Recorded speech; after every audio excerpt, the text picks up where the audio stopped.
A line of citizens await in the rain to place their vote at a designated voting facility just off of Kingston Pike on downtown West Boulevard. They know their votes matter, and each of these registered voters can place their ballot here if they're from the county. For many years, the younger generation, ages 18 to 24, have had lower voter turnouts than any other age group.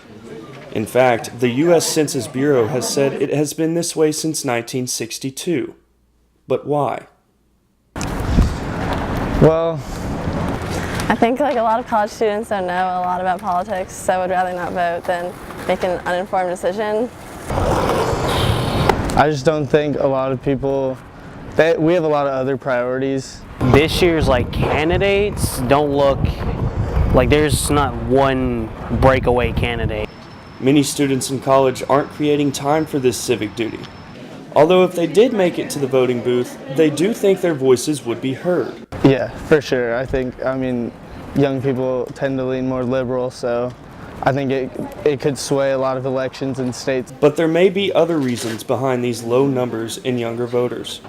David Snap is the statewide chairman of the College of Republicans, an organization on UT's campus that strives to get students politically involved.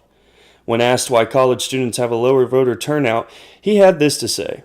A lot of times people would vote if they just had the resources in their hands. So if we get them signed up and then they just have to go to the poll and check yes or no, they're much more willing to do that than having to go find a voter registration form and go through the whole process on their own. Some students here at UT may not know about the process of registering to vote, causing a lower turnout as well. If you're in Knox County and you're a registered voter, all you need is a valid photo ID. However, if you are from out of state or out of the county, you need to fill out an absentee form. You can find these at the Howard Baker Center, located on campus. Richard Purcell, head of UT's political science department, has an idea of why the millennial age isn't voting. I think students feel somewhat disaffected. They don't like politics. They've grown up in a period where politics is nasty and the parties have really diverged from each other.